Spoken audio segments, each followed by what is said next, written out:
Good afternoon, everyone. Hello, am I audible to you?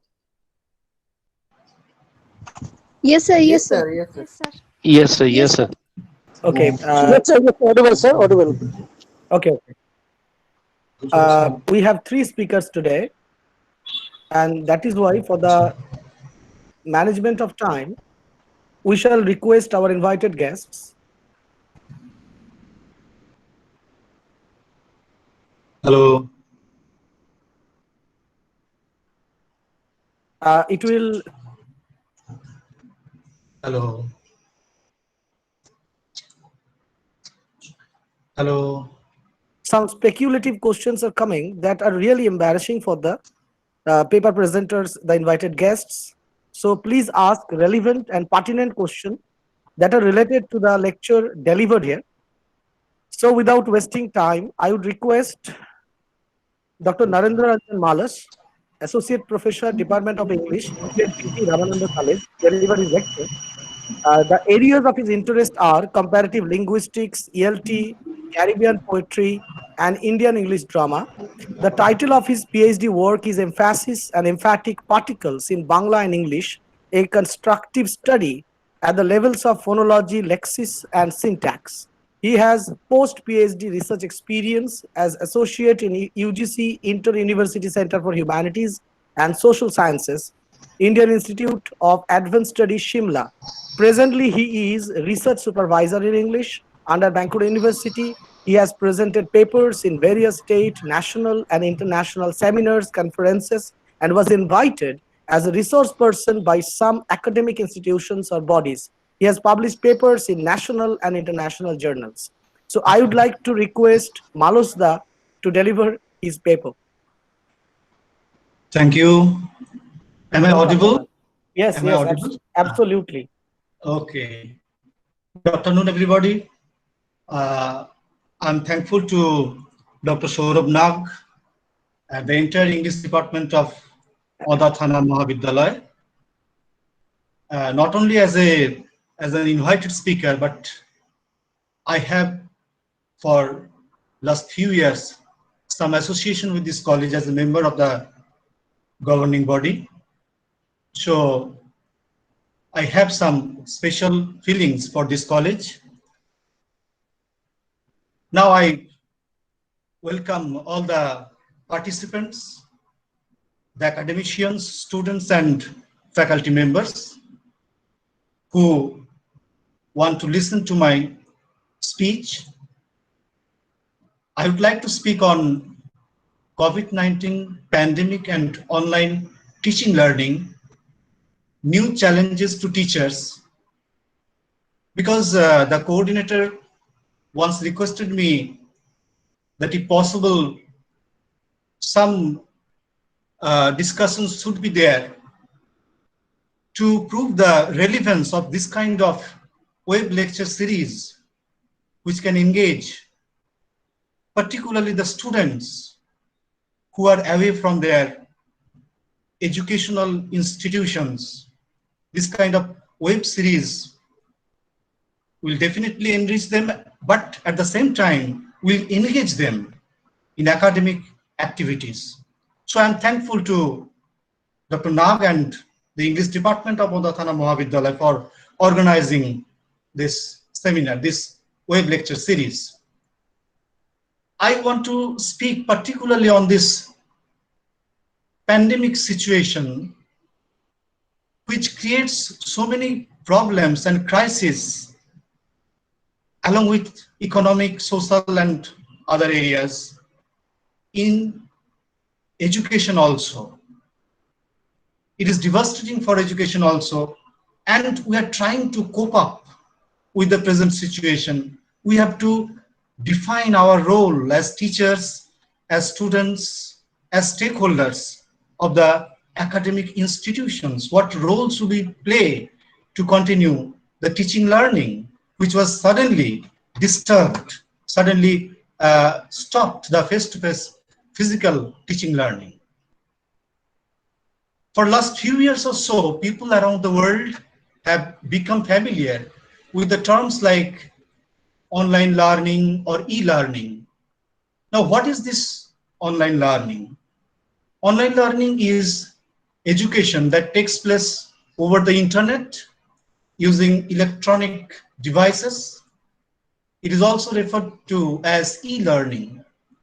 It is a type of distance learning by non-physical contact, but it is specifically computer-based, not like other kinds of distance learning. It is web-based, internet-based, online academic activity.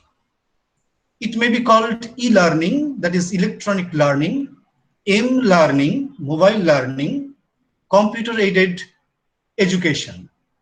It may include audio, video, text, animations, virtual teaching learning environment, live chats, etc.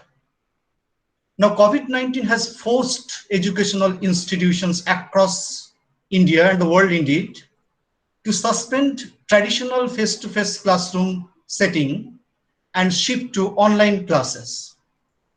So distance mode of learning and this digital shift is a need of the time. Questions may be raised whether it is a substitute of physical classroom or simply a supplement.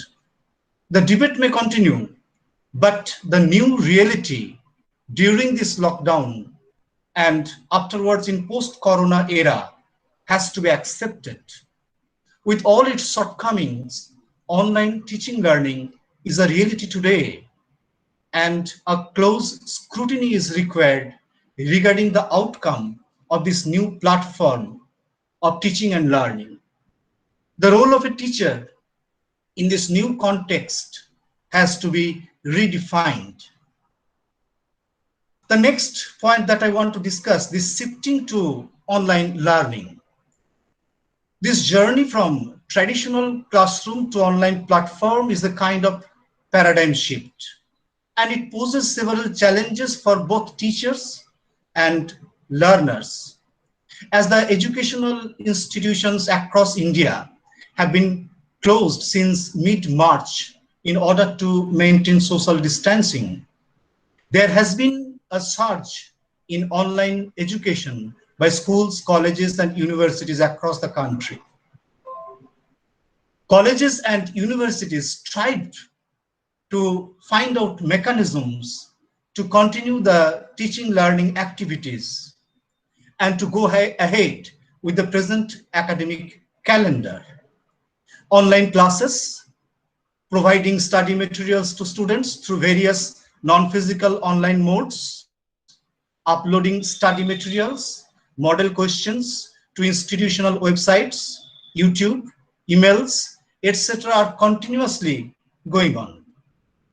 Large-scale online submission of home assignments, internal assessment, project papers. Am I audible? Am I audible? Dear friends? Yes, sir. Yes, sir. Audible, sir. Okay. Large scale. You're audible. Okay. Large scale online submission of home assignments, internal assessment, project papers, dissertations, and even evaluation of those take place in higher education institutions. Academic bodies and authorities like UGC, MHRD, and state education departments have issued several instructions on this direction and attempt to implement many of them effectively. The process of gradually popularizing e-learning started some 10-12 years ago in India. But in this paper, my focus is the situation after COVID-19 breakup. I would like to refer to some of the notifications of UGC.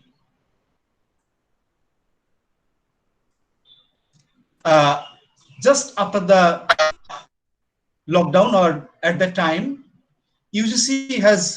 from that time, UGC has issued several notices, notifications, orders, instructions. I refer to the instruction of 19/3/2020, the beginning of lockdown. In that instruction, UGC said all educational institutions to maintain regular communication with the students and teachers through electronic means. Actually, my point is that the process which started 10, 12 years ago, it now has become a compulsion, and the agencies now desperately trying to implement it. If we go for the next instruction of UGC on 21/3, 21st March, there are a number of instructions of academic activities. Among them, remarkable instructions are development of online content, online teaching, and online evaluation. But the problem is how these will be implemented. UGC also proposed prepare lesson plan, develop instructional materials for courses to be offered during next academic year, next semester, carry on research, and so. Then on 25th of March, UGC again issued another instruction, another notice. Let COVID-19 not stop you from learning ICT initiatives of MHRD and UGC. I would propose our students who are listening here to go through this notification of UGC published on 25th of March 2020. UGC has given here in this notification a number of online resources which the students can freely, students and faculty members, I think faculty members are all aware of this notification, various sources, online sources, which the students can freely access, like Swayam online course, MOOCs, EG Pathshala e-content, courseware of UG subjects, Swayam Prabha, and so many. So all these links, all these websites, resources will be definitely useful for the students. On 28th of March, so you see, this is the beginning of this phase of lockdown, beginning of this phase of closure of educational institutions. I have to hurry because there are other speakers too. So one after another, on 28th March, there is another notification. Then 29th of April, very important notification, 29th of April, regarding examination and guideline examination academic calendar. 29th of April, then 4th of March. 4th of March is also a very useful notification. I would tell the students to go to that notification. 4th May 2020. So there are again some useful instruction regarding using NDLI, that National Digital Library, and all this. So students can use that these resources for their study during this lockdown, because they are not in contact with the teacher, with the teachers. They are away from their educational institutions. So they think of their future. They think that it is uncertain how they will continue their studies. So they can make use of these resources proposed by UGC.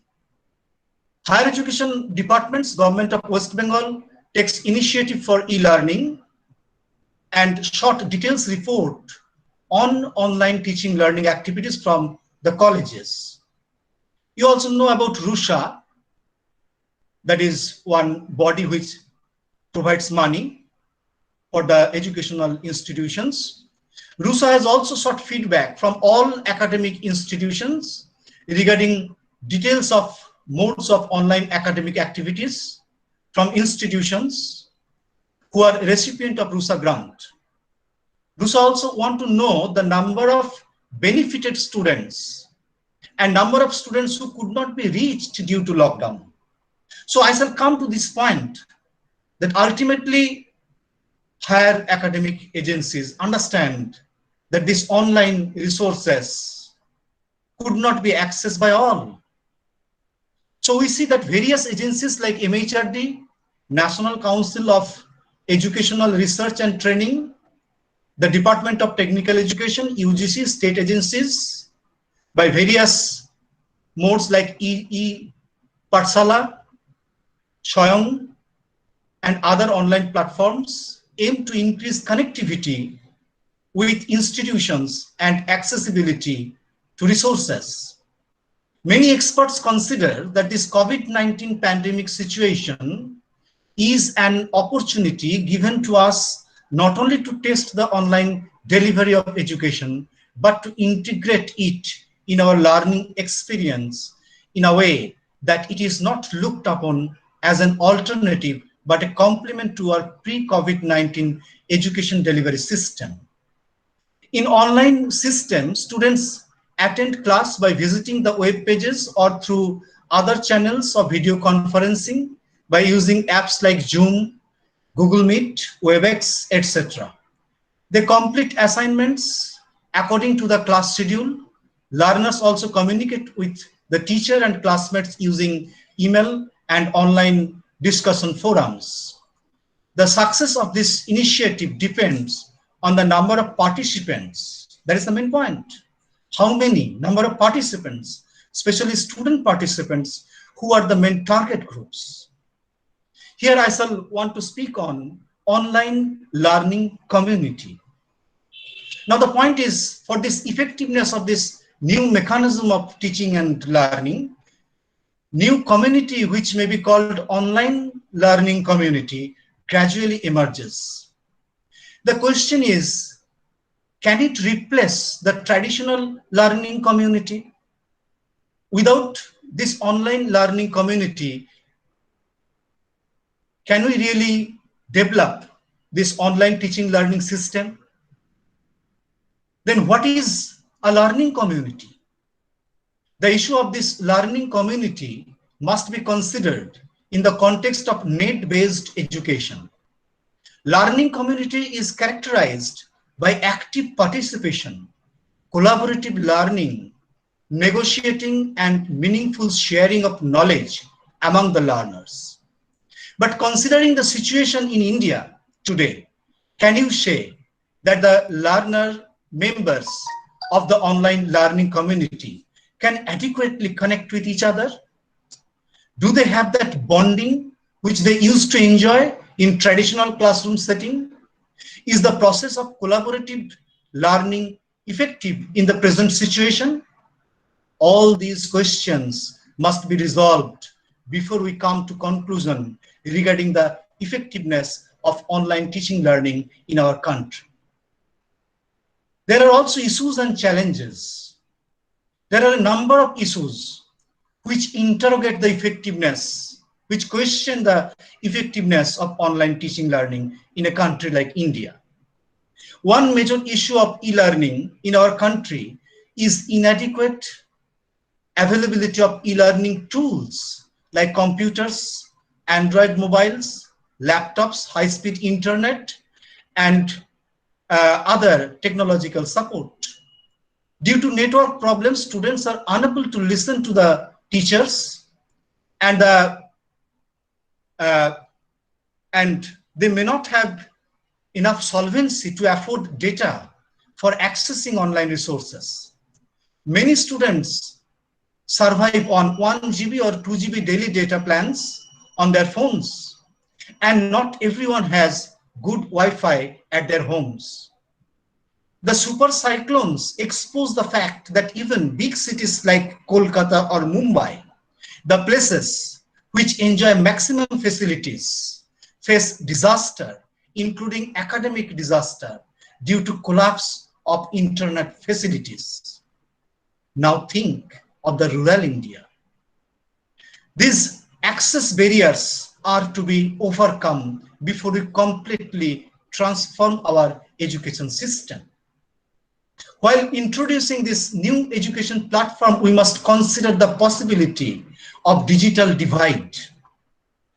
So we must not suddenly introduce a teaching learning platform which may discriminate between rich and poor, between urban learners and rural learners, between private institutions and government institutions.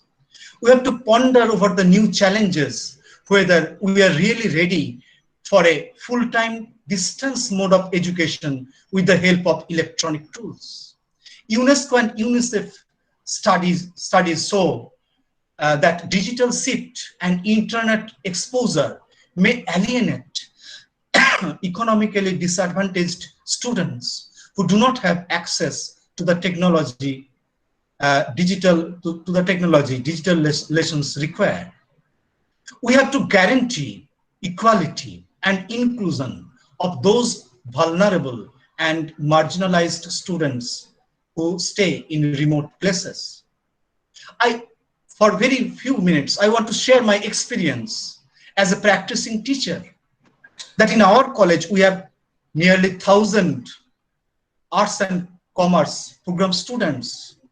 We give them home assignments, internal assessments through online, through emails. But what I find that many of them do not at all have an Android set. Many of them do not have a phone at all. They will have to approach others. They do not know how to email. They do not have the connectivity. So how can they respond? So they are in uncertainty, in a very tragic situation, helpless situation. So the abrupt change in the mode of teaching learning reveals the increased dependency on gadgets among the adults and children amid lockdown. As there is no face-to-face communication, students are often distracted and tempted to other options while using mobiles or laptops. It becomes very difficult for teacher to draw the attention of the learners for a whole class and to be effectively interactive with them. There are other dangers too. Some studies show that the internet exposure puts children and young learners at risk of online sexual exploitation and grooming. Online grooming involves them to develop online relationship and pressurizing them into sexual behavior. The situation, as I told earlier also, is very critical for teachers also. Most teachers find it difficult to cope up with the online teaching. Teachers of our age or a bit senior lack the familiarity with technology, which forces them to seek help from their children to set up apps and deal with technical issues. The teachers face difficulty in getting sufficient feedback from the students in this online teaching learning process. The increasing requirement for online study materials and model questions may transform a teacher into a mere material producer. Teachers may lack their innovative skill in this system and spontaneity in delivering their lectures, because it is a more formal and structured platform, this online teaching learning. Without proper training of the educators, the entire process of teaching learning and evaluation may not fulfill the desired goals. Moreover, education is not just about classes. It is about interactions, broadening of ideas, free-flowing, open discussions, debates, mentoring of each student. Many of these aspects of teaching learning may get lost in translation on the online platform. Before I conclude, I want to draw the attention of my dear students of the colleges under Bankura University. There are some colleges like Christian College, Ramananda College have developed some study materials and model questions on their websites. The students of both UG and PG levels can access those materials if they visit the websites. There are many materials which in this period of lockdown, when they do not access their teachers, they may access these materials based on the CBCS syllabus of Bankura University. Apart from that, I want to show Apart from that, I want to show some links which provide huge study materials that the students may find useful. I want to give this link. I request the students to have a screenshot of these links, and they may use these links. Just a minute.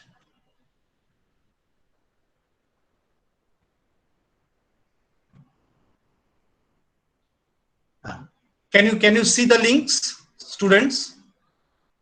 Students, can you see the links? Yes, sir. Yes, sir. So you please have the screenshot of this page so that at your home, from your home, you can use this. Though still, I think that the students, most of the students cannot access these online resources. Now, the conclusion, before we think of a meaningful shift to online teaching learning, we must have a structured framework, proper infrastructure. Because you see, the syllabus we teach still now is designed for traditional teaching learning activity. The teachers who teach are familiar with traditional classroom setting. The learners are familiar with traditional classroom setting. So how can we expect that this sudden and abrupt change to online system can be useful? Without proper planning, without a syllabus that is designed for online teaching learning, without proper setting, technology, I think it would not be wise to think of a full-fledged online teaching learning mechanism. So proper syllabus design for this online teaching learning is very vital. Otherwise, with a syllabus for traditional classroom setting, with traditional stakeholders familiar with the traditional framework, this shift may not be fruitful. Thank you. I extend my thanks to all the listeners who had this patience to listen to my speech. Thank you, Dr. Narendra Ranjan Malas, for your wonderful lecture. Yes, e-learning is the call of the day, but we do not know whether e-learning is going to be the only mode in near future. The world ahead of us is so unpredictable that it can be that e-learning becomes the only alternative to us. However, the second slot will be hosted by Bulti De, faculty member, Onda Thana Mahavidyalaya. So I would request Bulti De to host the second slot.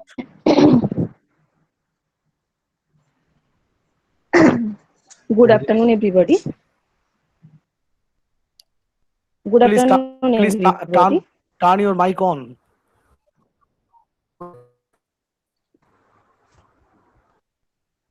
And your camera also. Yeah.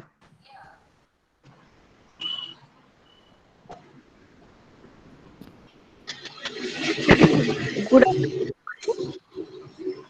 Thank you, Ranjan sir. Thank you, Ranjan sir, for sharing his thoughts on the critical situation we have been suffering from. In the second slot, our speaker is Dr. Narugopal Mukherjee, Associate Professor in the Department of English Studies, Bankura Christian College. Dr. Mukherjee has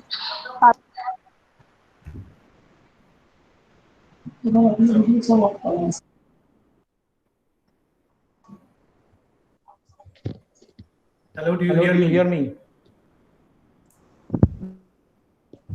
Hello. Yes, yes, we can hear.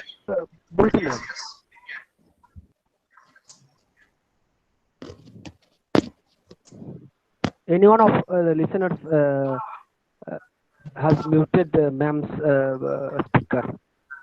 Sourav sir, please pick up the matter. Actually, I cannot unmute anyone. I can mute, but I can't unmute. She will have to unmute herself. Hello, Bulti De. You are requested to unmute yourself. Hello. hello. Unmute yourself. Hello. Yes. You were not audible. Now I am audible? Yes, yes, Yes. yes. Good afternoon, everybody. Thank you, NLM sir, for sharing his thoughts on the critical situation we have been suffering from. Now, in the second slot, our speaker is Dr. Narugopal Mukherjee, Associate Professor in the Department of English Studies, Bankura Christian College.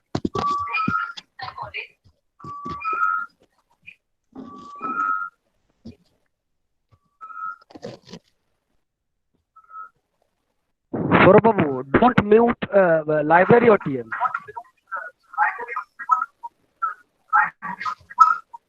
Dr. Nag,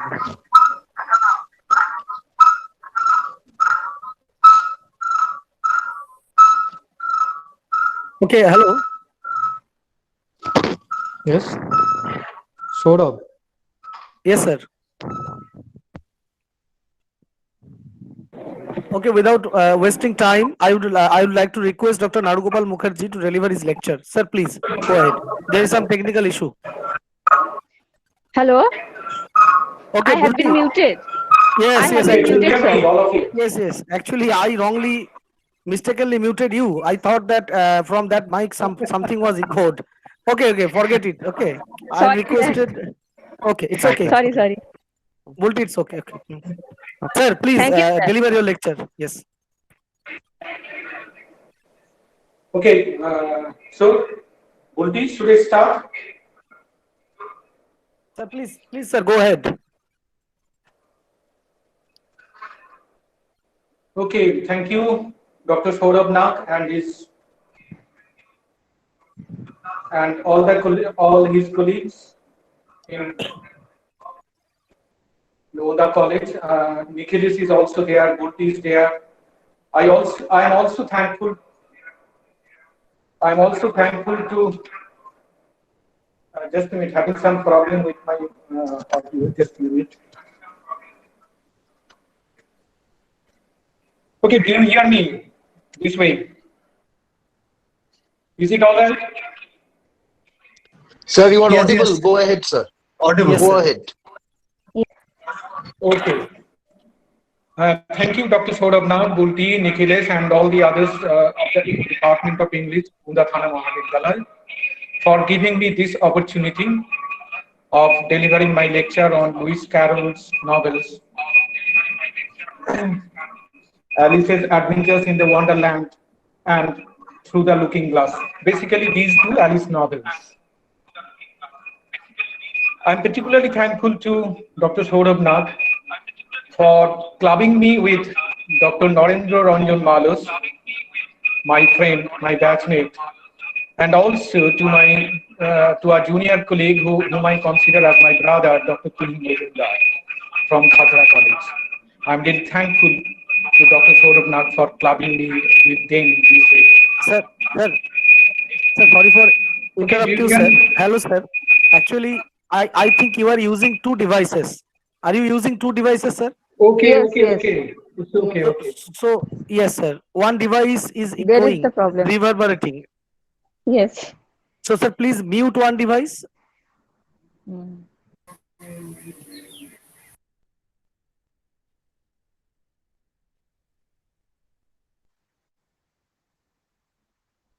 Now it's okay. Sir, please unmute yourself. Yes, You have sir. muted Unmute yourself. yourself. Yes, sir. Unmute one device and mute another device. Yes, Unmute sir. the device you are using right now. Yeah. Okay, I have actually left from that device. Okay. Sir, Okay, you are sir. Is it audible okay now. now, Please go ahead. Ayun? You are audible. Mm. You are audible, sir. Sir, you're audible. Okay, thank you. Okay, thank you so much. As I was saying, thank you, Dr. Sourav Nag, for clubbing me with Tuhin and Narendranath, Ranjan Malus today for my lecture.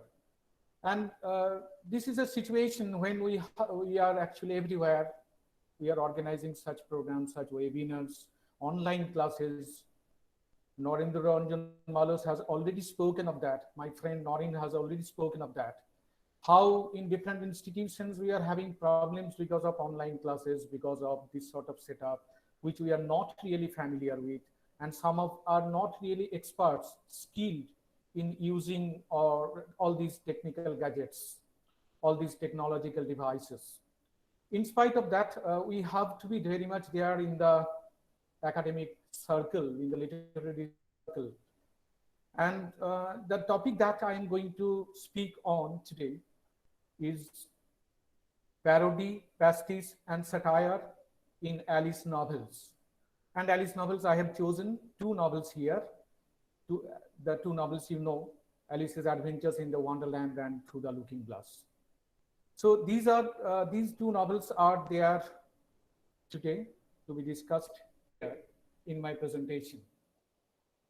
Now, this is a pandemic situation, and we find all around the world how people are really worried about all other surrounding, and particularly about the children who are confined at home and who find it very difficult to cope with this situation. We the adults somehow can manage the situation, but it is very difficult for particularly the children who really find it difficult to be in such a situation, to be confined there within the four walls of the house, four walls of their rooms. And in such a situation, I feel that students, the learners, the school-going students, the college-going students, the university-going students need to focus on some such popular literature as the Alice novels. Because the Alice novels or the kind of literary texts like Alice novels create scopes, enough scopes for the children to find themselves absorbed, engaged, or rather to be entertained through such novels. Parody, pastiche, and satire in the novels of Lewis Carroll. This is, as I said, is my area of focus today. I would like to speak on the education system that was in the Victorian times. Education was an integral part of it, that is always an integral part of any society. Right now we are facing that situation. And it was so in the Victorian times also. And Victorian England saw drastic reforms in the method of childhood education, shifting from religious to secular forms of rote memorization. That means they focused on rote memorization, cramming lessons, memorizing lessons, as we are also used to. You know, even when we were children, we were used to, or rather we were forced to, compelled to memorize and thereby learn everything. An analysis of the works of Lewis Carroll reveals significant instances of parody, pastiche, and satire on these styles of education and the corresponding reforms that were found. Okay, is it okay, Abhilal? Is it okay now? Yes, sir. Do you hear me properly? Yes, sir. Yes, sir. Properly. Okay, this is. However, satire does not simply criticize these targets. That is actually a basic difference. Lewis Carroll does not satirize like you say John Dryden or Alexander Pope or Jonathan Swift. He does not really simply criticize these targets, but utilizes a strategy of how to make positive everything. So there is nothing negative in whatever he does. In all the parodies, pastiches, satirical representations, we do not really find anything negative. Rather, we find a very positive outlook. There is a kind of synthesis to illustrate strengths and weaknesses of various conflicting educational ideologies and to suggest ways of adopting methods from all available options. Carroll's parody, satire, and pastiche focus on Wonderland education, not for the purpose of direct attack or condemnation, but to reveal flaws of the society so that the education system can be benefited. Here lies his main interest. You will find also the genre of nonsense and the methods through which the Victorian nonsense parodies and satirizes its social source culture. That means in these two texts, in these two adventure stories of Alice, we find a lot of nonsense poems, nonsense writings to be referred to, nonsense language that is used, extensively used. And through such nonsense writings or nonsense literary texts, Lewis Carroll wants to parody and satirize the source culture of the Victorian times. But as I said, he has a noble ambition. He has what I should say, a very positive objective in mind, and that to make necessary corrections of the Victorian education system. The works of Lewis Carroll satirize Victoria's religious education without criticizing religion, with emphasis on his satire of mainly the method of learning and the uncompromising dogma of that time. Carroll parodies, satirizes the particular mode of learning that he found to be very much in vogue in practice at that time. And then he thoroughly re-evaluates the Victorian schoolroom education, or rather school system of learning. The work of linguist and philosopher of language, Jean-Jacques Le Cercle, he has spoken of the nonsense in Carollian novels, in Carroll's novels, and he has found that this nonsense literature that we find to be represented by Lewis Carroll in both the texts, in both the Alice novels, that is something that we find to be very unique. That means how nonsense literature can really be something very sensible, something very productive, something positive, constructive. That is something unique in the history of literature. And that linguist or philosopher of language, Jean-Jacques Le Cercle, speaks on this aspect of Carollian novels. He finds a significant connection between nonsense and education, and how this connection works to satirize Victorian education, he has amply pointed out in his writing. Nonsense texts are often described as such, not because of a total lack of sense. Don't think nonsense means no sense. Rather, if we make a deconstructive assessment of the very word nonsense, or the kind of literature that was projected as nonsense literature, if we make a deconstructive reading of the nonsense literature, we really do not find it to be having anything negative.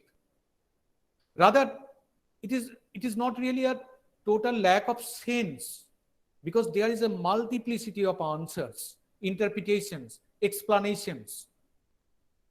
Le Cercle writes of the genre of nonsense that the persistence of its mythical power is due to the quality of the intuitions, linguistic, pragmatic, philosophical, embedded in the text.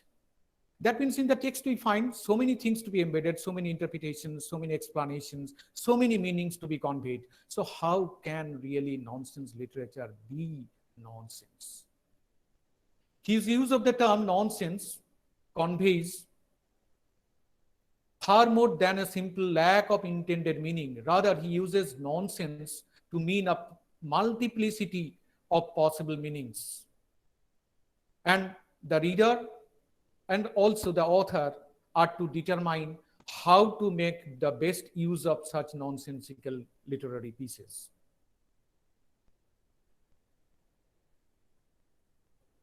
As I said, that Carollian texts do not really create do not really create nonsensical texts, really do not create meaning. Rather, they create the opportunity for meaning. Or rather, there we find the polyphony of nonsense. The text says nothing. The empty shells of discourse multiply and the text says everything. The text says nothing on the one hand, because if we concentrate on a kind of Jabberwocky poem that you find in Through the Looking Glass, an utterly nonsensical poem. But that nonsense poem is not really having no meaning. Rather, we find multiple discourses. The text here says everything. And it becomes the bearer of a potential infinity of meaning. And there lies the specific receptiveness of nonsense texts. The true meaning, or rather value, of nonsense texts lies in their reader's response, in the dialogue created between the author, the text, and the readers. So this sort of connection among the author, the readers, and the text, the connection that is developed among all these units or all these ends, depending on that connection, really the meaning comes out. And Charles Dodgson or Lewis Carroll was a logic instructor. And so he knew how to connect one with the other, how to connect the text with the author, or the author with the text, or the text with the readers. It is the archetype of Victorian nonsense, but this archetype includes not the original publication, but entire body of reproduction. That means when we concentrate on the nonsensical elements in a text, we really do not really concentrate on what is there, rather how those are interpreted by the readers. That is also important. That means readers' response is also important here. And if we keep in mind the responses of the readers, if we keep in mind what the author has to say, or what the poem says, or whether it at all says anything, and how the readers interpret, depending on all these factors, the meaning of nonsense really comes out. In the 1994 book, Philosophy of Nonsense, The Intuitions of Victorian Nonsense, Les Herkel defines the concept of nonsense as a genre and as a chronotype. I am emphasizing on nonsense because nonsense is what we find to be represented, or rather nonsense is what leads to parody, satire, and pastiches in the two novels. So through nonsense poems, through nonsense writings, nonsense pieces, we find all kinds of parody and pastiches and satirical representations to be done by the writer. Now, Les Herkel defines the concept of nonsense as a genre and as a chronotope. You know, this term was the coinage of Mikhail Bakhtin. And Les Herkel claimed that its meaning is so wide as to defy any precise definitions. He says that chronotope is the term which can be applicable to, or can be applied to, nonsense literature, because here we find the intrinsic connectedness of temporal and spatial relationships, what Bakhtin spoke of in chronotope, means time and space, how these two are combined in a text, or how rather language works within the confines of, or rather within the system of time and space. But here we find the intrinsic connectedness of temporal and spatial relationships. Thus, for Bakhtin is the focus for the relationship between the work of art and reality, which goes beyond simple mimesis.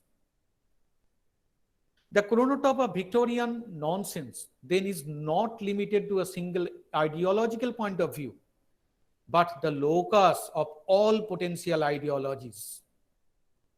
The enduring popularity of the works of Lewis Carroll is due in part to this chronotope of Victorian nonsense. That means how the time has been represented, how the space has been represented, how the chronotype of the Victorian times has been represented through nonsense literature, and there lies the chronotype of Victorian nonsense. This term nonsense and its continuing interest, academic interest, popular interest, are closely related but definitely problematic. Now, let me, since there is always time constraint, the works of Lewis Carroll represent not simply nonsense as a genre, but the chronotype of Victorian English nonsense, as I said, and as such, parody becomes integral to the Wonderland texts, even more than in other nonsense texts. And parodies are privileged locus for the dialogue between the author and his child readers. Look, we all are interested in parodies and pastiches. Pastiches are the original writings from which the writer takes some materials. And parodies means those texts where the writer represents in his own way the original text to make a fun of it. And satire, we all know, you all are familiar with the term satire, so I'm not going into that. So parody becomes integral to the Wonderland texts because parodies are really the privileged locus for the dialogue between the author and his child readers, that when the writer parodies a particular text, what is really happening there? The reader is trying to generate interest, trying to arrest the attention of the readers, to generate interest in the minds of the readers, so that they find some sort of fun and frolic in the writings. So parody becomes integral there. The abstract nature of Wonderland thus becomes centrally concerned with parody. Rather than a geographic parody, Wonderland is a linguistic parody mainly, because we find so many linguistic upheavals in the text. Now let me directly go to the parodies that are made here.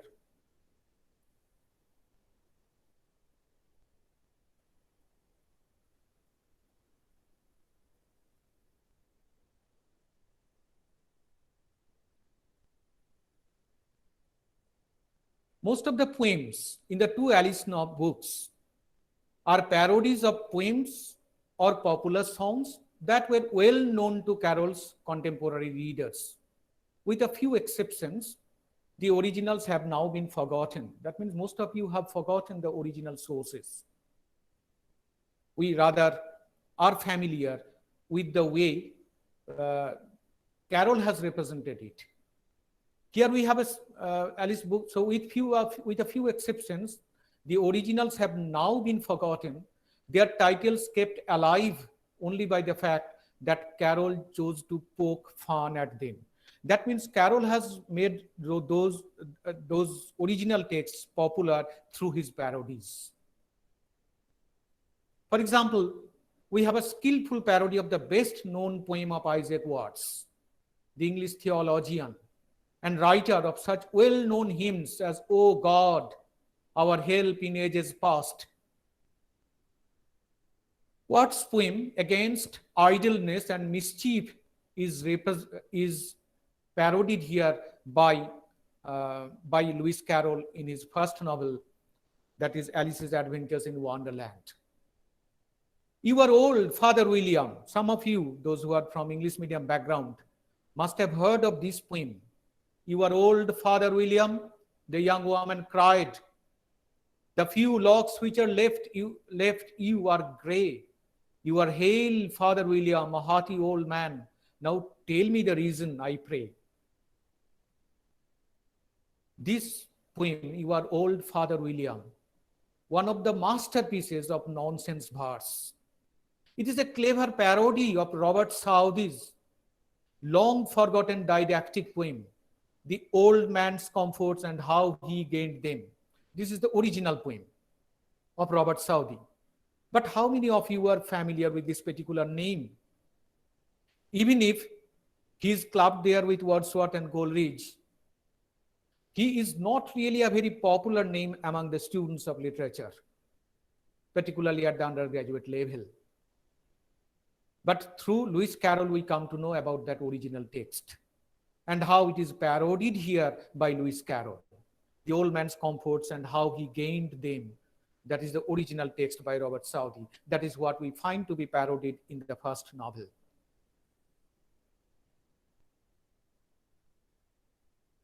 Dr. Watts is also represented by Lewis Carroll in the first novel. Through that poem, it is the voice of the lobster. Those who have read the first novel must know that. I know that it is basically for the students. Whatever I am speaking of, I am mainly speaking for the students, and they most probably, most of them have not gone through the first novel.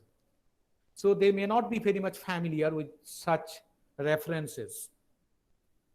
There is normally no malice, as I said, in Carroll's parodies. Whenever he draws some lines from his favorite poets, or the entire poem from his favorite poets, entire poems from his favorite poets like Wordsworth and Tennyson, he quotes from them. He picks up poems of those, or at least the meter, the versification, the technical aspects, he sometimes picks up. But he does so not with any ill intention. Rather, he does so everything with a positive intention. Other didactic poems parodied in the first novel again include G.W. Langford's Speak Gently, The Duchess Speak Roughly. We find in the first novel, the Duchess speaks roughly. And there we find G.W. Langford's Speak Gently to be parodied. Again, we find the fabled strictness of Victorian parents to be parodied in the parodied through that poem, the way of through Samuel Butler's poem, parodied here. Samuel Butler's poem, The Way of All Flesh, that is parodied again in the first novel, that is Alice's Adventures. The Hater's Song, this hater is there in the second novel also. In the first novel, this hater is also there as the messenger of the king. The Hater's Song in Wonderland, parodies the first verse of Jane Taylor's well-known poem, The Star. You have heard of that poem, Twinkle, Twinkle, Little Star. How I wonder what you are. The Hater's Song in the first novel of Lewis Carroll parodies that first verse of John Taylor's poem. Carroll's burlesque may contain what professional comics call an inside joke, what we may also say as or refer to as label as subtext. Bartholomew Price, a distinguished professor of mathematics at Oxford and a very good friend of Carroll's, was referred to as the bat. Why? Because his lectures went beyond the heads of the listeners. Maybe right now what I'm doing, maybe some of you or some of the students may not understand what I'm really speaking of. I'm saying some of you at least. And then you may say that everything went beyond us, beyond our heads. Exactly the same thing was found in case of Bartholomew Price, a professor at Oxford and a very good friend of Lewis Carroll. He was referred to by the nickname the Bat because, like a bat, he always went, or rather flew, above the heads of the listeners. The listeners could not understand his mathematics. So Carroll's burlesques, in the same way, we find referred to, rather parody some such characters. The Mock Turtle's Song, again in the first novel. There the first line parodies the meter of Mary Howitt's poem, The Spider and the Fly. Mock Turtle. And in the second novel, Jabberwocky poem, you all know that. A very famous poem, a very famous nonsense poem. but it has given birth to so many researches, so many scholarly articles, so many serious engagements from the academic people. This Jabberwocky poem, even though it apparently has no meaning, it is full of meaning. Jabberwocky poem. Roger Green, in the London Times Literary Supplement, and very recently the Lewis Carroll Handbook, suggests that Carroll may have in mind the shepherd of the great giant mountains, while reproducing in a different way this Jabberwocky nonsense poem. He had definitely in mind the shepherd of the giant mountains, a German ballad.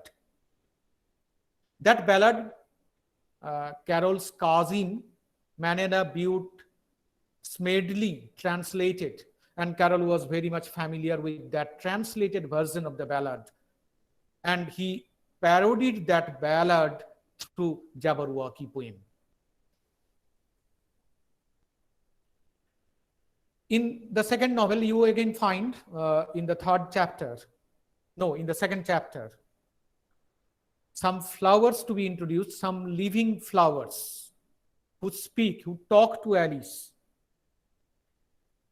Carroll originally planned to use the passion flower, but later he made use of tiger lily in that novel, Through the Looking Glass, because he changed so because he learned that the name had reference not to human passions, but to the passions of Christ on the cross. So he had to change that. The entire episode, we find, is a parody on the talking flowers in Tennyson's poem Maud. Some of you are definitely familiar with Tennyson's poem Maud. And that section in Through the Looking Glass, the second chapter, you find the episode of the living flowers that is a parody on the talking flowers. Tennyson's illustration for the railway carriage that we find in the third chapter of the novel, Through the Looking Glass. Those who have the novel with them may now consult that particular chapter. You will find a very interesting illustration there. As soon as Alice boards the train, or rather is forced to board the train, it is not her intention really, rather she has been placed there inside the railway carriage. And who is the passenger sitting just opposite to her in the compartment?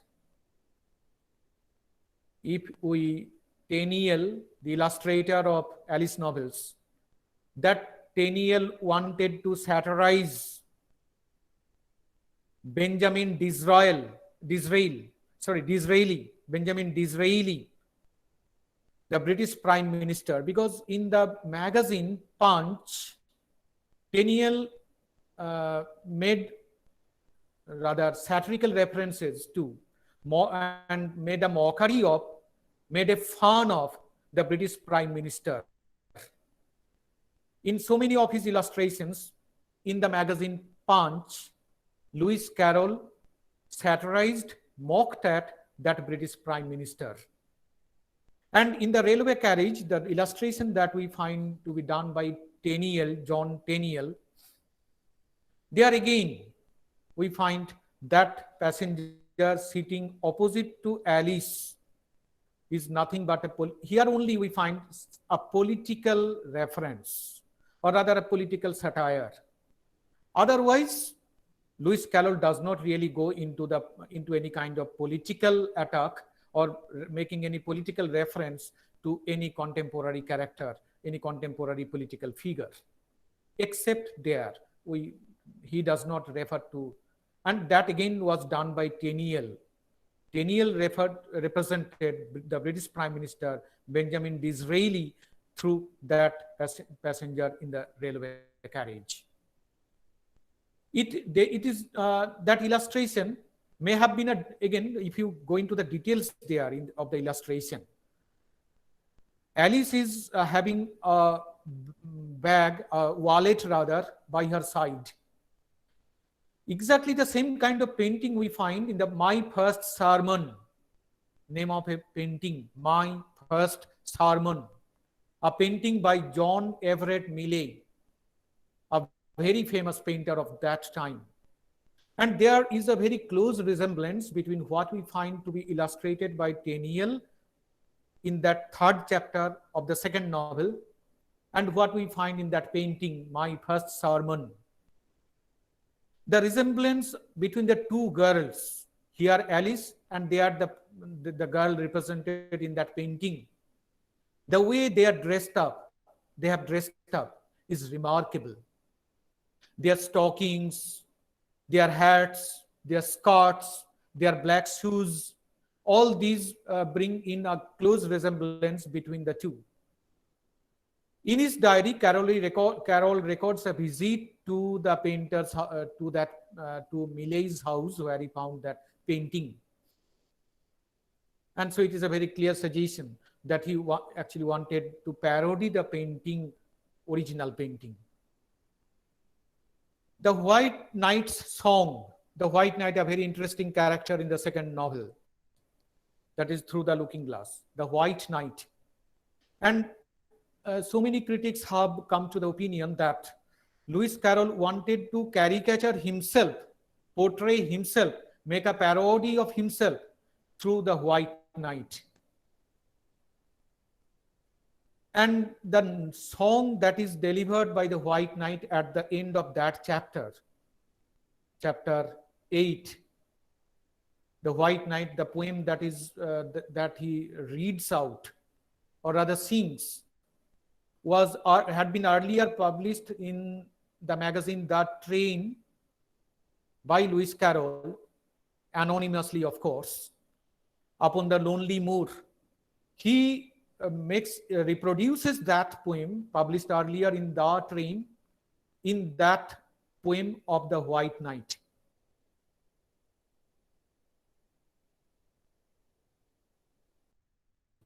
Carroll said so in a letter, in one of his letters.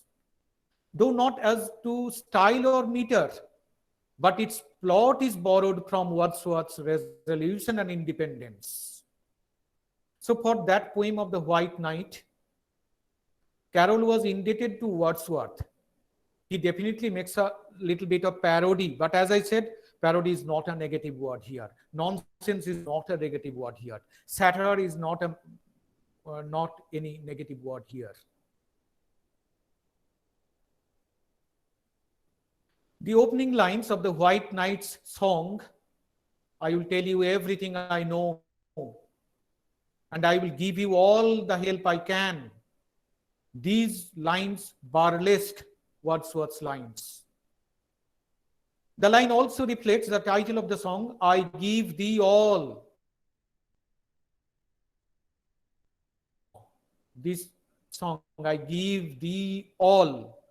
This song is again from Thomas More's lyric, My Heart and Lute, which was set to music by the English composer Sir Henry Rowley Bishop. Carroll's song follows the metrical pattern, the rhyme scheme of Thomas More's lyric, My Heart and Lute.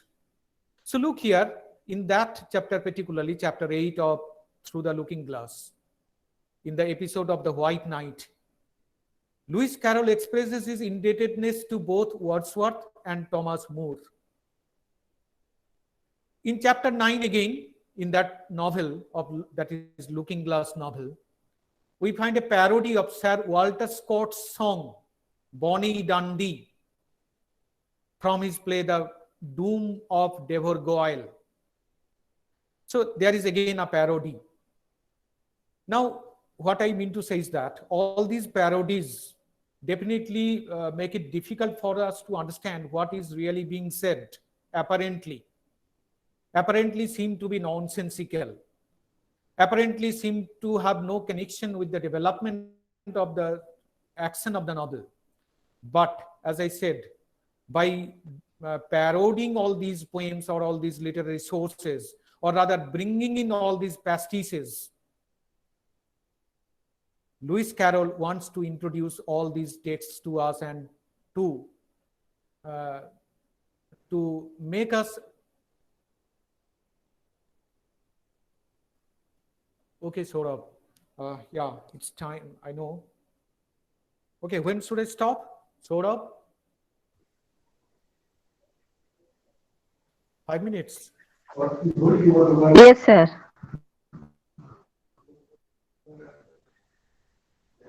5 minutes? Sir? Yes, Okay. sir. 5 minutes. Carroll suggested in his 1887 essay, Alice on the Stage, that every word of the Alice books came of itself. And in his preface to Sylvie and Bruno in 1889, he said, these are all random flashes of thought. That means he really did not go for words. The words came very spontaneously to him. And the words create an autonomous world of meaning for him.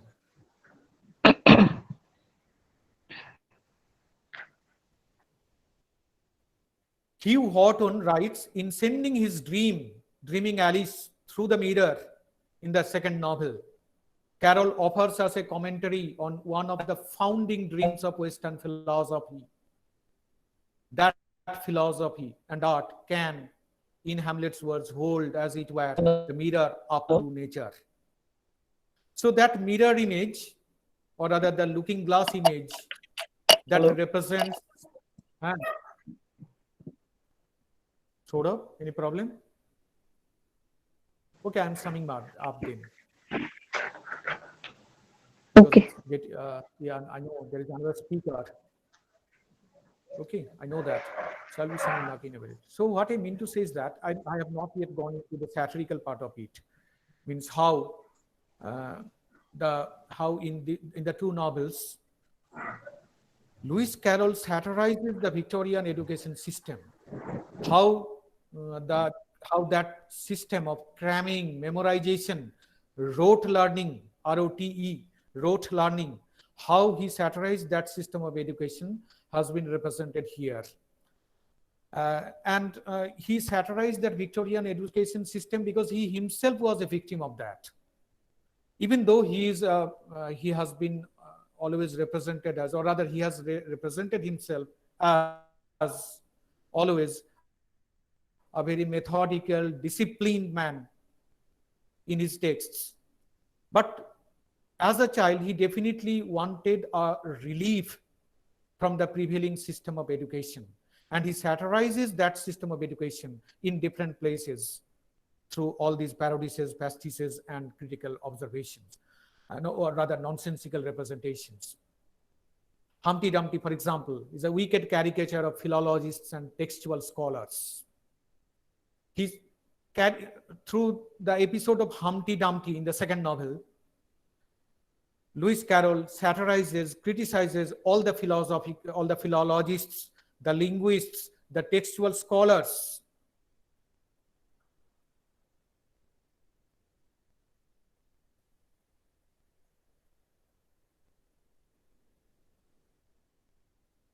Humpty Dumpty's amicable settlement parodies Max Muller, the philologist, and all the scientific philologists.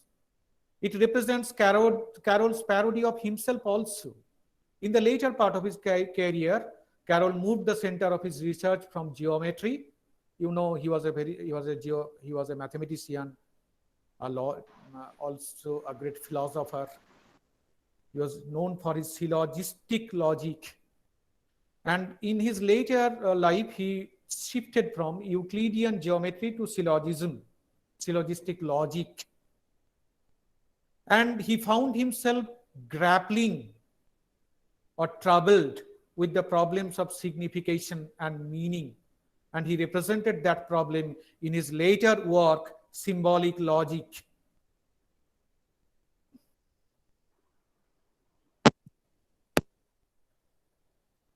I'll end my discussion, my deliberation with what Lewis Carroll said in one of his interviews taken towards the end of his life. Ezra Brown, the interviewer, asked him, where lies really the interest of these two Alice novels? Why these two novels have become so famous, so interesting to the learners, in spite of so many nonsensical things, nonsensical pieces, in spite of so many parodies, or rather references to pastiches, so many apparently meaningless things again. Where lies really the interest? And the answer that he gave is quite interesting. You probably want to know, Carol said, where the words came from, young man. I simply made many of them out of my own head. A young woman named Mont Standen wrote me and asked about the words. She wanted to know from me why I have produced the poems like Jabberwocky or nonsense poems or nonsense pieces, what those parodies and satires and the pastiches really mean, and why Alice novels have become so interesting to the people, to the readers. That young woman, Maud Standen, wanted to know from Lewis Carroll. And he now says to Ezra Brown, the interviewer, I am afraid I can't explain, I said to her.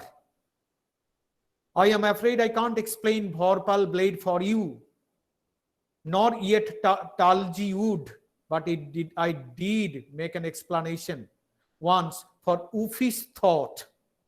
Ufi's thought. It seemed to suggest a state of mind when the voice is graphish, the manner raffish, and the temper huffish. Then it becomes Ufi's thought. That was Carroll's answer to the young woman. This is what he reported to Ezra Brown, the interviewer. That means I really did not divulge the secret. Rather, I wanted to create nonsense literature to be interpreted by the readers, to be interpreted by the scholars, by the researchers. I really did not prescribe anything for them. So I opened up the horizon to them for their interpretations, for their illustrations, for their analysis. Thank you. I have already taken so much of time, so I apologize again. I'm sorry for that. And I will release, we all are eagerly waiting for the last deliberation, that of Dr. Tuhin Majumdar. Thank you so much. Thank you, sir. Thank you, Thank you, sir. sir.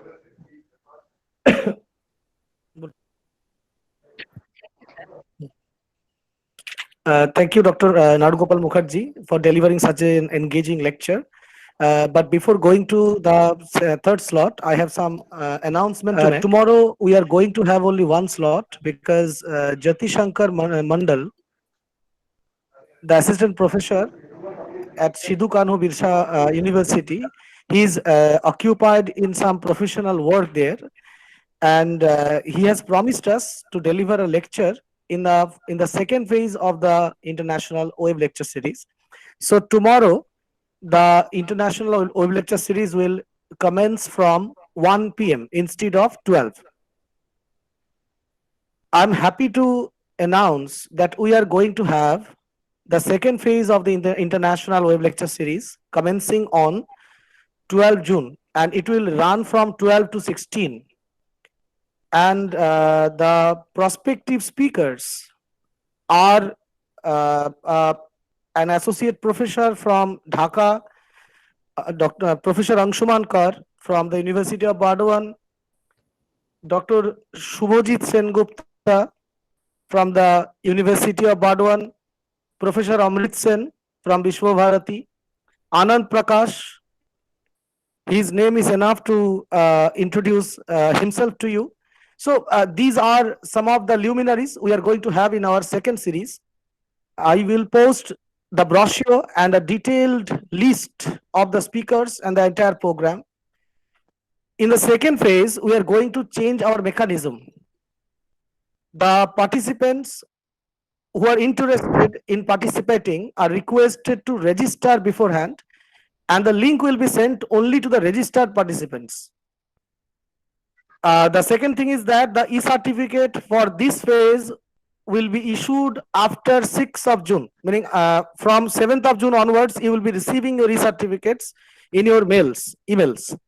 If you do not receive your e-certificates even after 15th of June, please send a mail. Please send a mail requesting to send the e-certificate if there is any mistake. Thank you, audience. The third slot will be hosted by Ashim Kumar Betal, faculty member, Onda Thana Mahavidyalaya. So I would request Ashim Kumar Betal to host the third slot. Thank Dr. Nag. I would like to thank Dr. Malos and Dr. Mukherjee for their illuminating and thought-provoking observations in their respective area. Me, Ashim Kumar Betal, faculty member, Department of English, Onda Thana Mahavidyalaya, and PhD research scholar, Lalit Naran Mithila University, Darbhanga, Bihar. I again thank you all for being here. And now I would like to welcome our honorable next speaker. He is none other than Dr. Tuhin Majumdar, Assistant Professor of English and HOD, Department of English, Khatra, Adibasi, Mahavidyalaya, under Bankura University. Dr. Majumdar, serving as Assistant Professor and Head since 2015, he has completed his PhD on a graphic novel and historical violence in 2018 from the University of Burdwan. And he has presented so many papers in national and international journals. He has done a significant number of publications also. Now, Dr. Majumdar is going to address us today with his topic, and the topic is genealogical evolution and departures from comics. I request Dr. Majumdar to share his valuable thoughts among us. Please, Dr. Majumdar, please proceed.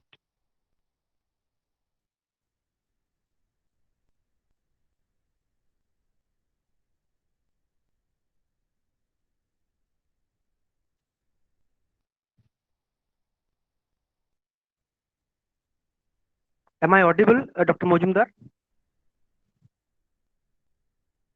Yes, you are audible. You are audible.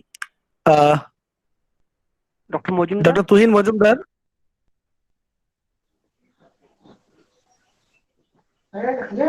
That. Okay. Just wait. I'm calling him. There may be some technical problem.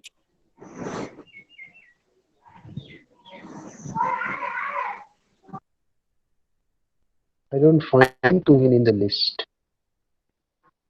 Please, Dr. Nag, please call him.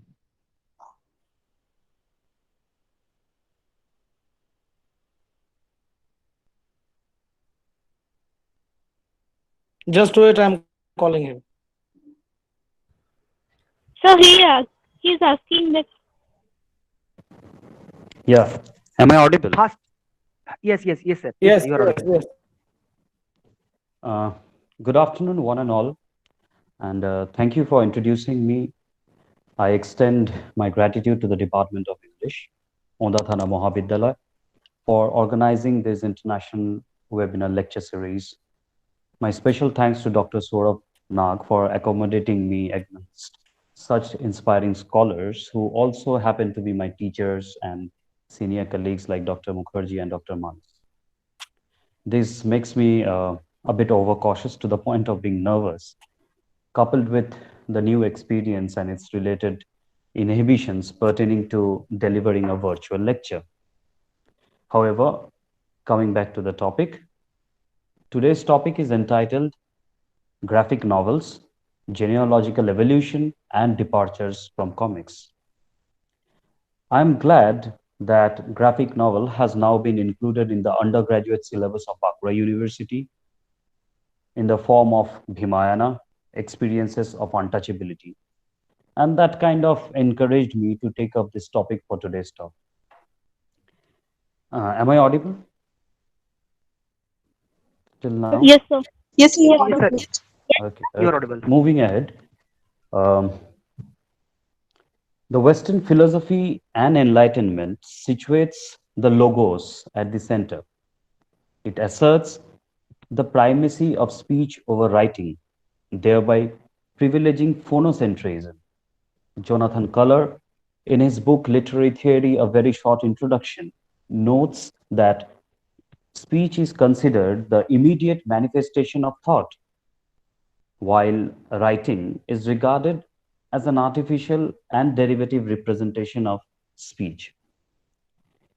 Even Leonard Bloomfield, in his book Language, observes that writing is merely a way of recording speech by visible marks. This privileging of speech over writing or writing over image is linked with the dynamics of power and hegemony. The genre of graphic novel in question questions this logocentricity in narrative text vis-a-vis the word image hierarchized binary. The concept of intermedia employed by Fluxus artist Dick Higgins voices forth the urgency of learners to cross or fuse boundaries and thereby encourage creative play.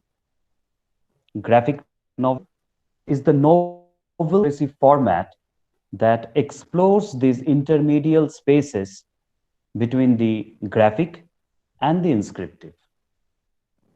Now, in today's world, we have been experiencing a communication revolution,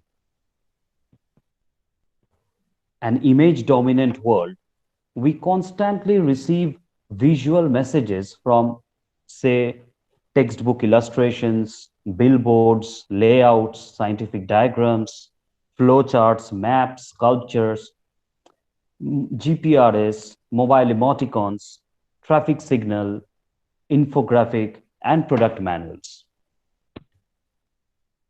Furthermore, language is culture and context specific. Derrida, in his lecture Foreigner Question of Hospitality, claims that expecting a foreigner to speak in a local language of that place he or she visits is the first violence to which foreigners are subjected to, and it also shows lack of hospitality. Mutual intelligibility is thus a major constraint in case of oral or written communications.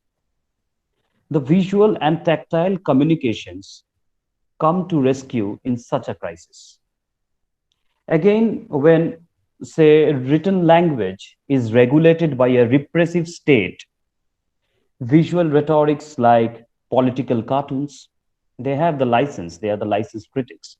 Political cartoons, they are employed as a means of subversion. Hence, we must go beyond this debate of word versus image and equip ourselves with visual literacy to better navigate this visual world. Graphic novel is a cultural artifact of this modern multimodal era of visual culture. Now, the term graphic novel gained currency with the publication of William Eisner's A Contract with God in around 1978, when he employs the term graphic novel to distinguish his book A Contract with God from the collection of newspaper comic strips. The history of graphic novel is also inextricably tied to the history of comics. Richard Outcall's single panel cartoon, The Yellow Kid, attracted public attention in 1895. Besides radio as a source of entertainment, by 1920, comic strips like Seger's Popeye, Harryman's Crazy Cat became household names through newspapers. In 1933, Schlegel and Schuster created Superman, ushering a new tradition of heroic adventures, such as Ken Anfinger's Batman, Marston's Wonder Woman, Simon's and Kirby's Captain America. American post-war market identified the target group called teenager for consumption of such comic books. Educational Comics, abbreviated as EC, owned by Max Gaines, which published picture stories from Bible and famous funnies, changed into entertaining comics under his son William and started publishing The Haunt of Fear. Teenagers were very fascinated with such violence, death, divorced parents, spouse murder, and corrupt politicians. However, at this point enters Frederick Wertham as a spoilsport in 1954. The creation of Comics Code by Comics Magazine Association of America toned down the sensationalistic materials. To recover the loss, TC created, I quote, an army of good guys fighting an army of bad guys, which did work well in the sanitized environment. Editor and head writer of Marvel Comics, Stan Lee, created a competing band of superheroes such as Spectacular Spider-Man, Fantastic Four, Thor, and the Uncanny X-Men. Such superheroes attracted the baby boom generation of the 1960s in America, which was marked by nuclear threats. The year 1960 is also very significant for underground comics movement. As a reaction to exaggerated puritanism of Comic Code Authority, underground comics depicted drugs, violence, hippie culture, rock music, pornography, and even political issue like, say, opposing Vietnam War. Um, it's very difficult to restrain genres into watertight compartments. Genre has the same root to gender. They both populate and are also marked by evolution. Some genres sustain, some dwindle, some return with a, say, new vigor and vitality. Graphic novel too stems from comics, but gradually it evolved. It is now stamped with acceptance as an iconoclastic genre. There are noteworthy differences between the two, comics and graphic novels, which are like, say, comics are serialized stories and episodic in nature. Graphic novels, on the other hand, are standalone entities. Regarding storytelling structure, a cartoonist is required to end each issue with a cliffhanger to stir up the suspense, and also has to bear the monotony of a recap. There are, however, no such constraints in case of graphic novels. However, there is a debate regarding the coinage graphic novel. Some practitioners endorse terms such as complex comics or long form comics or adult comics as substitutes. And they consider the neologism graphic novel as merely a marketing strategy to capture adult readership by exploiting the added solemnity to reposition graphic novel from children's bookshelves to literary novels shelves. And this is definitely for accelerating profits by consumption. So this is a politics regarding cataloging. Now, it may be argued in defense that graphic, say, comics are usually restrained to spandex-clad superheroes beating up villains or, say, adventure stories to entertain a cult of readership. Thematically, the content of graphic novels are more complex, subtle, and wide-ranging. Graphic novel is appositely named because of its investment um, in social realism, profundity, democratic spirit, pliable quality, intellectualism, and a philosophical worldview. Such qualities that have distinguished the novel genre from its inception in 18th century Europe. Now, the term graphic novel owes its coinage to Richard Kyle in his essay, The Future of Comics. American first self-proclaimed graphic novel is Bloodster. This was during, say, 1976. However, it may be rightly said that graphic novel became increasingly popular only after the publication of Spiegelman's Mouse, A Survival's Tales in 1986, and its winning the Pulitzer in 1992. The graphic novel as a genre has almost attained the status of serious adult literature in the West. Comic book crossover movies earn dollars with every release. Now, the vital question that needs to be addressed is that where Indian graphic novels stand in comparison to its Western counterparts. Anant Pai has significantly contributed towards the foundation of the comic book industry in India by publishing Indrajal comics, reprints of Phantom and Mandrake the Magician. His series of Amar Chitra Katha since 1970 has attained an iconic status. Gone are the days of Amar Chitra Katha or say Chacha Chowdhury. Now, new frontiers are opening.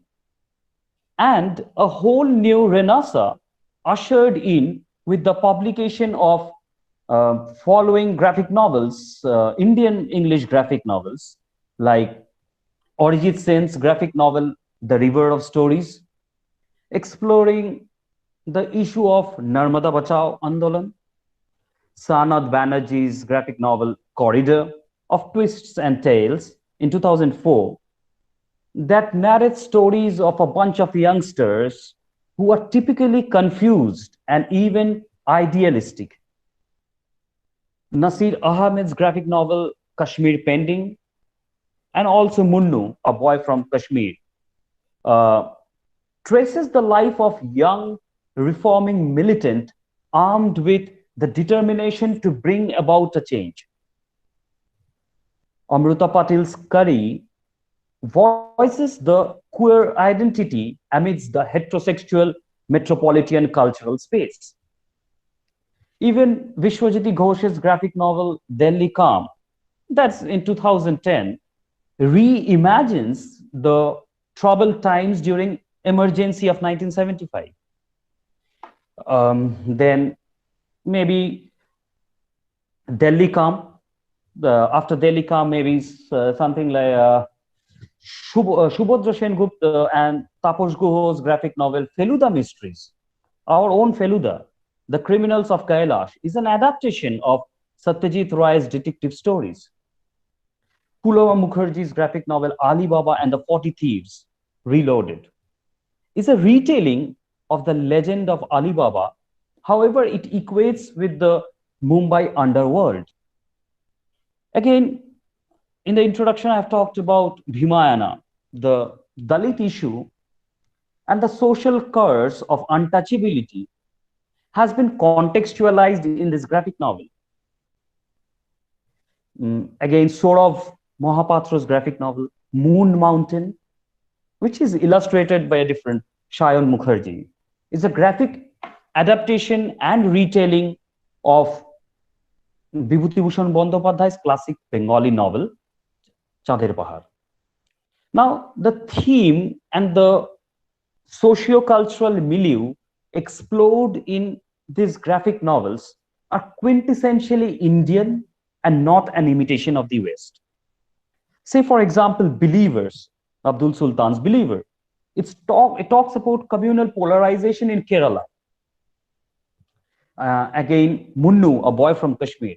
It's a coming of age narrative, like a consular roman of a young cartoonist who, Malik Sazad, okay, and his life amidst the conflict zones. So, in this pandemic situation, like when online virtual classes are the new buzz, and yet I shall claim not a substitute to physical classes. Similarly, graphic novels are not a substitute to the literary novel, but it definitely show an alternative way forward. Younger fandom of comics may be not in a position to comprehend serious issues of academic interest by reading the linguistically complex literary novels. Furthermore, comics may also fail to explicate global issues such as ethnic conflicts, racial issues, migrations, genocides. They may either trivialize or hyperventilate. Now, here comes the utility of graphic novels. The intermediality of graphic novels helps to bridge this gap between novels that encode intellectually daunting concepts and the less proficient or alternatively enabled reader that is more comfortable with graphic representation. Hence, I would just close my lecture with this with this idea of meaning producing. Like, see, meaning producing is increasingly becoming a multimodal phenomenon. It's a multimodal phenomenon. It is no more at all limited to the textual, and it definitely includes visual, spatial, oral, and gestural, like body language, gestures. Now, graphic novel, a cultural artifact of this multimodal era, intervenes to produce meaning by problematizing inscriptions and graphic and making them talk to each other meaningfully. Now, this is quite a smart experimental intervention, and thus graphic novel is very much attuned to the popular ethos and engages with relevant issues of contemporary interest in a refreshingly avant-garde way. Thank you.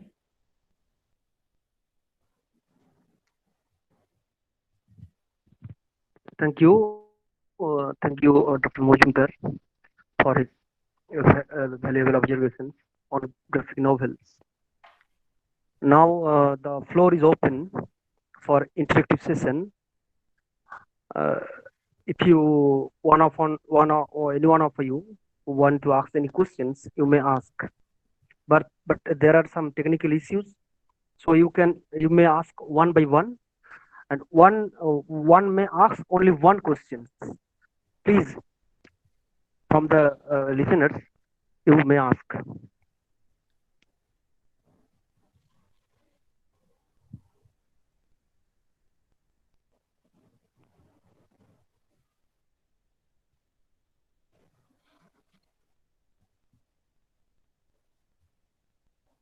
Or you can text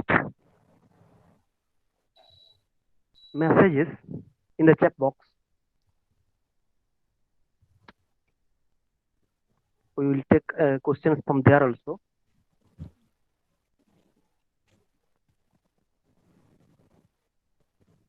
Dr. Nag, all the three speakers are here. Yes. Hello. Yes. you may ask all the three.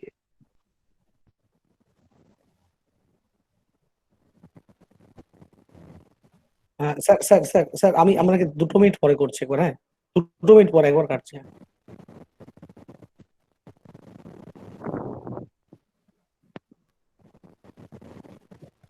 Hello, is there any question from the audience?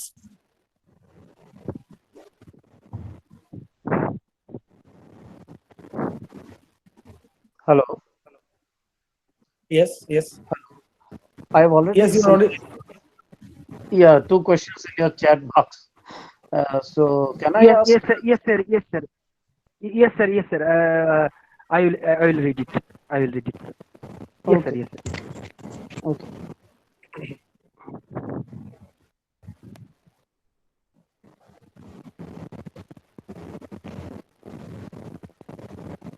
This is Sehegal Sisupal. The question is to Dr. Mukherjee. Do you see any similarities and differences in between the real and the book from form of Alice's Adventures in Wonderland? Dr. Mukherjee.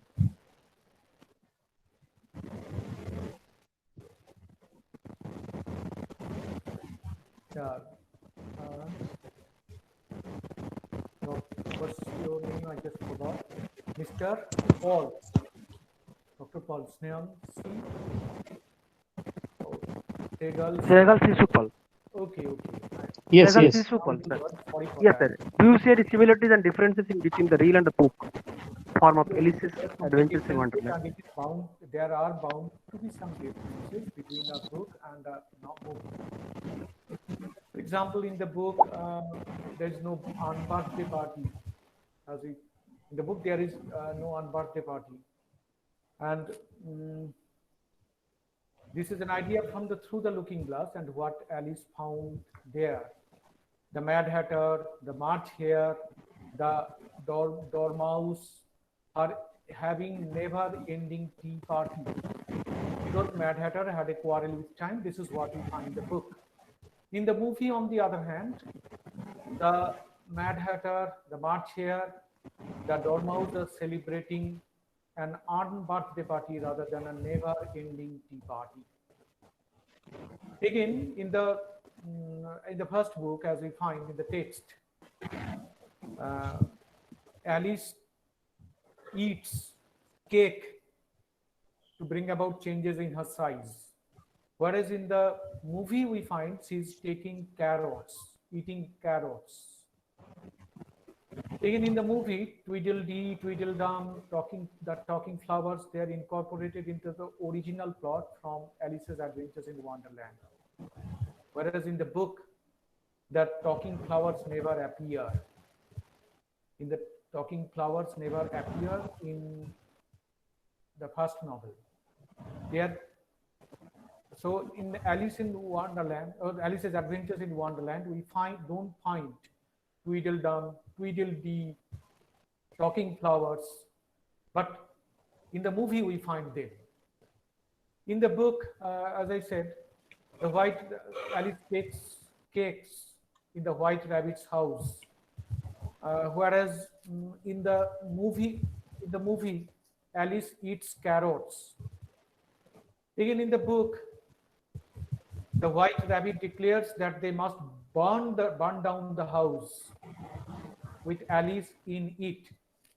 But in the movie, the Dodo suggests burning down the White Rabbit's house with Alice in it. In the book, the caterpillar crawls away from Alice. In the chapter from the first novel, we find that.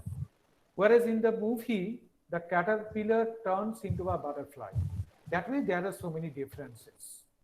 Okay, and actually, in any kind of movie, there have to be some differences because this is, after all, an adaptation.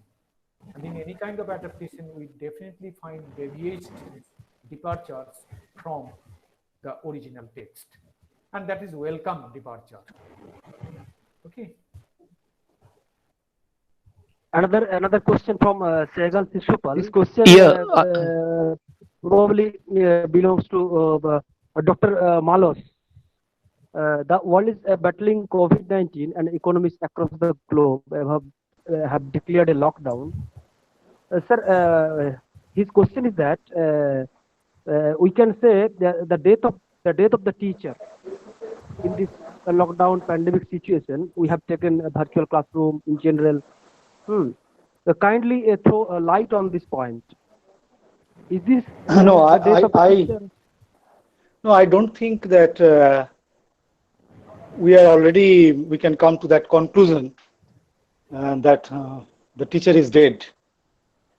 Because I think the teacher will have to mold himself, and they have to connect with the students in different ways, right? The traditional ways cannot be applicable for this online teaching learning platform, digital platforms. But it is not the time to tell that teacher is dead, because I still think that teacher will have to play, I think, more important roles now to connect the students, right, and to engage them. Now we have to find out some ways. We have to structure plans, schemes, how to engage the students and how to address this situation.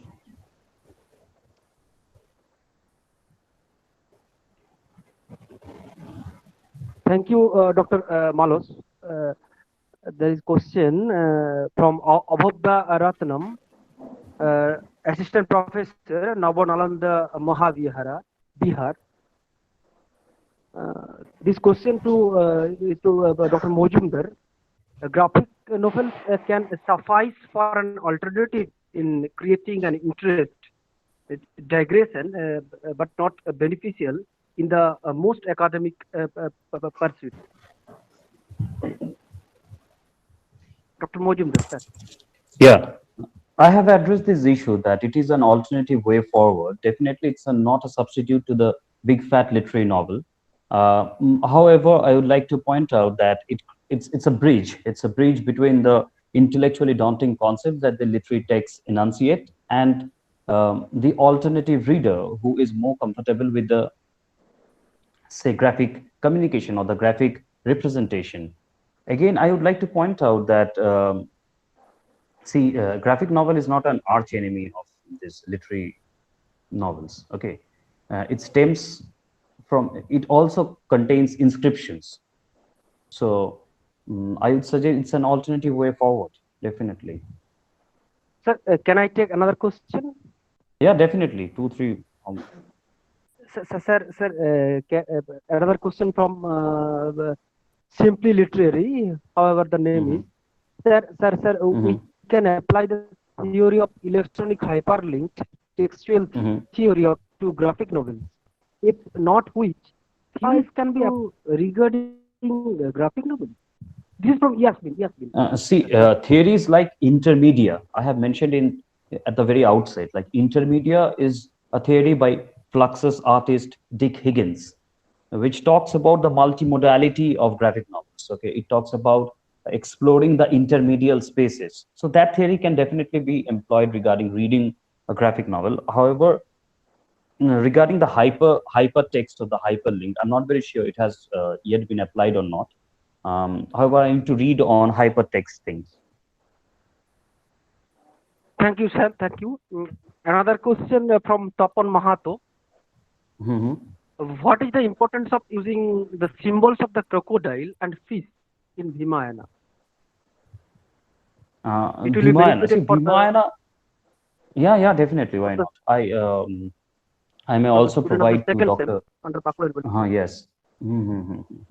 I would point out. Yes, see, in Bhimayana, there are numerous animal images. Okay, like when the person who are cast victims, they are speaking, the speech balloons turn into birds' image, whereas where the perpetrators of caste violence are speaking, the speech balloons turn into scorpions or snakes or crocodiles.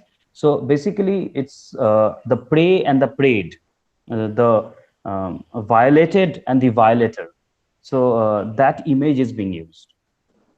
There are other numerous images and the use of colors also. that can be detailed in maybe another lecture, with special reference to Vimayana. Yes, sir.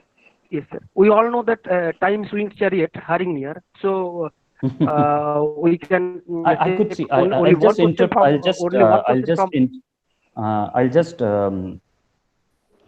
I just saw one question where in the chat box Yes, yes, they sir. are asking Yes, any yes, study sir. regarding Indian graphic narratives, or as such narratives of graphic history. Okay, I would like to suggest one book, which is the Indian graphic novel Nation, History and Critic by Pramod Kumar Nair, the very own Pramod Kumar Nair. And another book is Faster Than a Speeding Bullet, The Rise of Graphic Novel by Stephen Weiner. These are the basic books which we must go through for a brief history of graphic novels. Thank you. Thank you, sir. May I, Thank you. Another may question Oshim, from. Yes, yes, sir. Yes, sir. Yes, yes, sir. Yes, sir. may I add a comment to Tuhin's answer? Hello, Tuhin. Yes. Yes, actually, I think that the hypertext books are already available with us. There is a book called The Glass House. It was by Laura Mixon. And I would like to just add one point to your answer, that from my personal reading of Vimayana, I have or I would like to interpret the crocodile and the fish especially. I think Tapon was asking the question, Tapon Mahato. I think that crocodile is associated with the exploitation of the Dalits, and they represent the Brahmin class, whereas fish symbolizes thirst, and the fish image, the pictures of fish have been used especially in the chapter water. That is the very first Water. chapter, yes, of that novel. That is my personal reading. I Yeah, do yeah, not know it's whether true. you will. I definitely agree. I just pointed out in brief, it's a Yes. image which talks about binaries, the binaries between Yes. the violator and the violated, the prey and the prey. Yes, You yes. see, if you could relate to Spiegelman mouse, it was used rats Yes. and to cats. Okay, Yes, yes. so the Yes. violator and the violated, or the prey and That the preyed. Holocaust, Yes, that yes, Holocaust definitely. graphic novel. Yes, yes, I've read it. We can Thank you, sir, equate that Dr. animal Nag and images. Majumdar. This is Moitri Chakraborty. The question is to Dr. Mukherjee.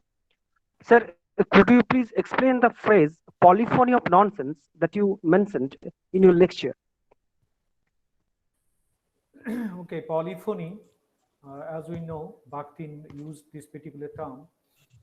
Polyphony means it means mingling of so many voices, or rather presence of so many voices. And in the literature that we find to be produced by Lewis Carroll, we find different voices of, or rather different interpretations to be done later on. Just giving you an example, Jabberwocky, that nonsense poem, which has given birth to a great series of literary enterprises, rather. That particular poem has several interpretations, several meanings have come out of it. So a linguist may say that here there is absolutely no meaning coming out of it, rather some portmanteau formations, some words put up together, some words blended with one another, and that way no meaning really comes out of it. Some others may say, no, this sort of rather mingling or blending of words, portmanteau formations that we find so as interpreted by Humpty Dumpty later.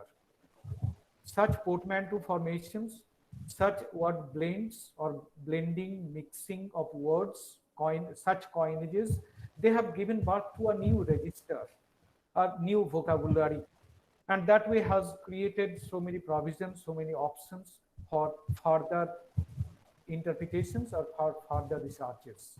Some people may say that it is a nonsense poem, so it really does not give any sense. Some other may say, no, here the way Humpty Dumpty later interprets the poem, He says, what I interpret is final is absolute, as if he is the authority. He is like that, like the absolute one, against which the postmodernists are raising their voice. The post-colonial people are raising their voice against any kind of absolute idea. So absolutism, that is through that poem, we again find the question of absolutism, the question of final authority or final voice, that has been laid open for discussion by the writer. So that way there could be so many interpretations of a particular nonsense poem or nonsense literary reference. And that's what I refer to as polyphony of nonsense. Nonsense having no sense, and yet from a deconstructive point of view having so many senses. Thank you. Okay, we are. One question to Dr. Okay, Malos. okay. Please. Last. Dr. Malos, this is Monali Chaudhary. Do you think that there will be a genre of post-pandemic literature like 9/11 literature? Yes, why not? And there is possibility, because you think like say your Brexit novel, such fictions, cli-fi, climate fictions.